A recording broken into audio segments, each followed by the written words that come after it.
how's it hanging? Is there a Blue Jay here? He'll just shrug it off and saying that it was all just a joke. He also used this exact picture to censor his NSFW content with. It stands to reason that the living Blue Jay is someone that shouldn't be trusted on the internet in any fandom ever. Not even the Johnny Test fandom, since we don't tolerate shit like this. Not even the Johnny Test fandom, since we don't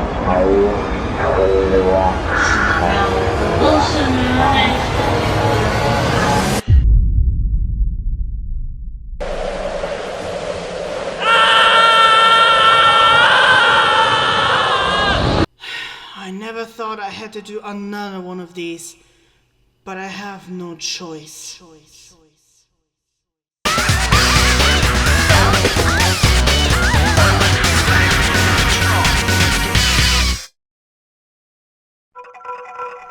Hey starlets, Prisma here and where do I even begin? A few months ago I uploaded a call-out video about a user and fan of Johnny Test called The Living Blue Jay, in which I exposed him for his heinous actions, ranging from having a high ego, to being racist and homo-transphobic towards people, to drawing suggestive artwork of fictional children which any artist with a shred of common sense shouldn't fucking do!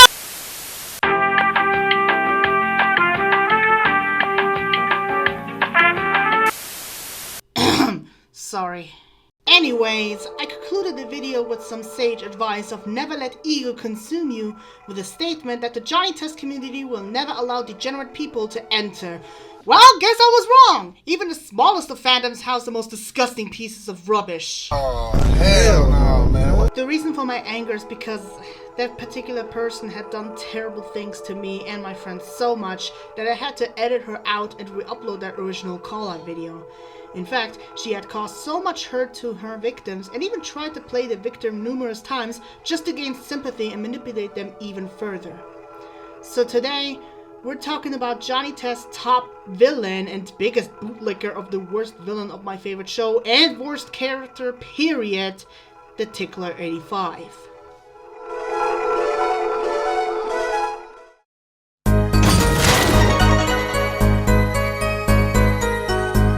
Before I discuss her crimes, I have to explain who she is. The Tickler:85, aka multi-fandom, insert name of the site she's in, although for simplicity's sake, I'll just call her Isabel, is a small American artist, we'll get to that, and content creator on YouTube, Instagram, Blue Sky, DeviantArt, and Twitter, posting base edits and some small video projects. Much like Eric, she's also known to be in the Johnny Test fandom, but she's also a fan of the Fairly OddParents, Bluey, Sonic, and many more. She also wrote fanfics, mostly revolving around... tickling.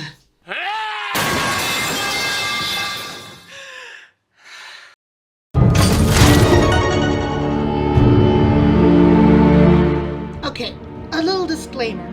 Tickling isn't inherently creepy. It's quite harmless if you were given consent and if you have innocent intentions. Unfortunately, that's not the case most of the time because the internet is filled with weirdos who has tickling as their favorite fetish, which includes Isabel. As if her username wasn't enough of a dead giveaway, she's obsessed, and I mean really obsessed, like it's permanently embedded in her DNA with tickling. That includes tickling RPs, tickling artwork, tickling stories, you get the drill. Most of the time, she initiates tickling RPs against many people's consent with a poke, which includes me and my friends. What's more, she claims she doesn't have a tickling fetish, even though the evidence says otherwise. Not surprising really, given that her favorite character and the namesake of her username is... the Tickler. Oh! Ew! Dude! What the fuck? Yeah, I shouldn't explain how much of a creep this blogger is, but for those who aren't aware, the Tickler is a character from Johnny Test who only appeared in the episode Johnny vs. the Tickler. He was the twin brother, more like a fucking recolor, of professional child hater and serial maniac Wacko, whose greatest power is to tickle people to their doom. Not only is that lame as hell, but also super creepy. His notable offense was kidnapping Susan and Mary and then tickling them in his basement. Yep, I don't need to see any more. Bye! As a Johnny Test fan myself, I absolutely loathe this episode. Like, I don't know which one's worse, this or Johnny's left foot. It's filled to the brim with disgusting tickling moments that makes me question on who was responsible with even writing and how it was allowed to air on television. Then again, there's also super cringe animations for kids nowadays, so I suppose nothing has changed. Back to the topic, it's clear that the Tickler is the absolute worst character in animation history. And yet, Isabelle chooses him as her favorite character. That explains a lot about her. And also, she has favorite NSFW tickling art on DeviantArt. That should be proof enough, but we're not done.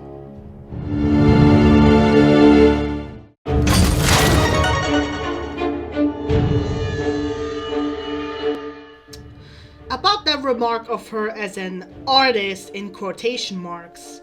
Turns out her art skills are pretty horrible. Like, she has absolutely no skills at all. Her gallery on DeviantArt and other socials contain a lot of terrible base edits. Now, there's nothing wrong with base edits, especially for artists who are just starting. It takes a lot of time, patience, and motivation to improve your skills. Even I started out making artworks using the MLP and Equestria Girls bases before I started drawing from scratch. If you still do base edits, that's valid. I've seen some of my friends and even some MLP artists making good drawings using bases. While yes, most of her artworks look really terrible, you could easily argue that she's slowly improving on her own, and I could validate that if it wasn't for her refusing criticism and making, well, whatever this abomination is. There are many things wrong with her art, like whitewashing dark vegan, doesn't use the correct skin tones for the others, like Brain Freezer is as pale as icy, and yet she drew him with a fucking tan skin. And also her skills hasn't progressed at all since they remain the same shit. And then there's Isabelle's gotcha creations of the villains. She made the gallery look absolutely inaccurate to the appearances in the show, especially Zizra. Bruh, that's not what he looks like, he's a fucking mole man!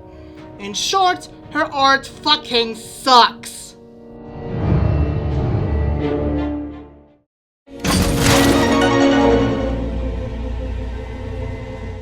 Oh dear. It looks like she and Eric have another thing in common. That they're pieces of homophobic and transphobic shit. I'm not kidding. She said offensive stuff towards LGBTQ plus people in the past, like misgendering them, invalidating their sexual orientations, etc. For example, she had misgendered one of my best friends before, who goes by they, them pronouns, always calling them she. You think this is bad? How about this post? Just because some lesbians tried to charm you and yet you rejected them doesn't mean you have to exclude any queer people altogether. It's still homophobic behavior, you fucking twat! And then there are those messages in various DMs. No comment.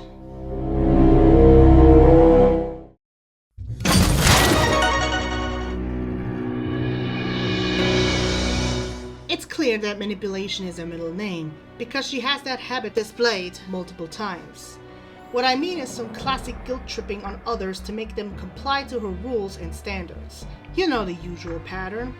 Doing a terrible deed, gets pointed out for something bad, acts like a whiny drama queen and lying about getting help, and rinse and repeat, just to get some sympathy points. Like for example, she had harassed a user on Twitter and Instagram. When she was initially called out for her behavior back in 2013, she doubled down by saying that Isabelle saw tickling as cute and innocent. Girl, you have favorite risky artworks and talk shit like that before. Don't act all innocent, you fucking weirdo.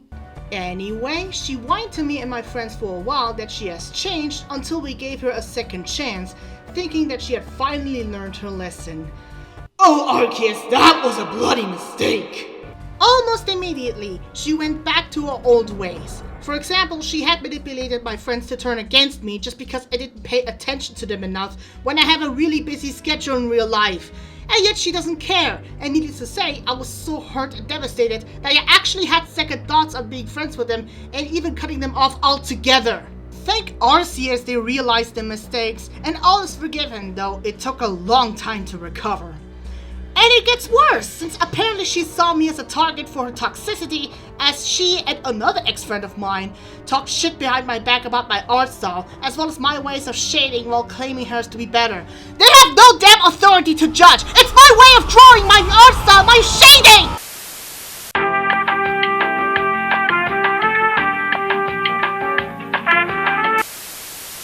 Sorry, those scars are still burning, even after I cut off all contact of them. Not to mention her backwards logic. She claimed my friend Sona and Dark Vegan can't be shipped because of a huge age gap. Said age gap is between 5 years between two adults, and yet she defends a known PDF file. Oh, Arceus.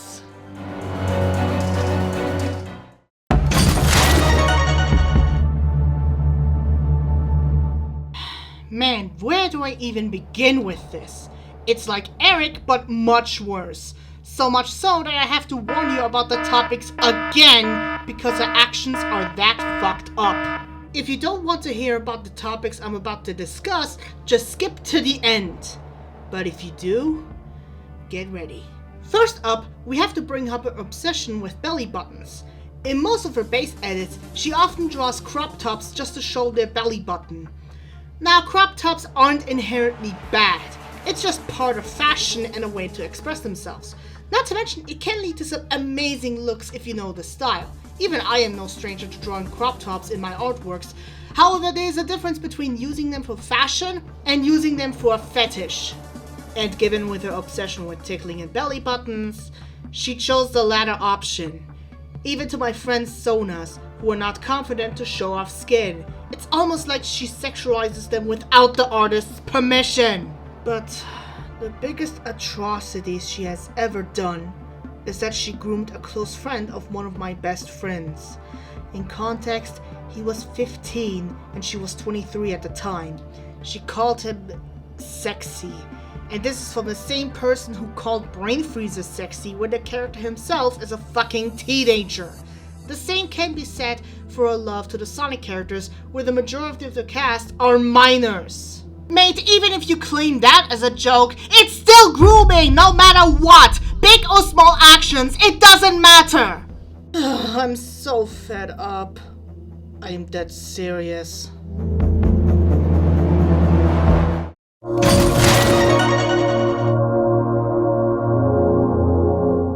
With all of that said, all of the evidence shown and the voices heard, it's very clear to the day that the TickLady5 is yet another case of a despicable creep that should be avoided at any cost. She had betrayed the trust of me and my friends time and time again, always making excuses and playing the victim. Don't believe me? Just ask my friends, like Romina. Honestly, she doesn't deserve a second chance, knowing she will screw up again. In another server she was kicked out for making inappropriate jokes on a server filled with minors. Also be aware that at the beginning of January 2025 she might make another .identity in hopes of gaining people's trust. On top of all, she was shown to defend both the villain and another PTFL, i.e. .user. To the point she would make a headcanon about it without my consent. This made me very uncomfortable, since I relate to my FO so much, and I don't want anything weird on him. All of us have been hurt by several dramas caused by that good-for-nothing liar and manipulator. Friendships have been severely shaken up, almost destroyed. She left us so many scars that will remain to this very day. We're so angry, tired, and disappointed in you, Isabel.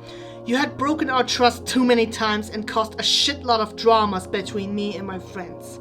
And I don't care if you came back to us begging to unblock you and become friends again.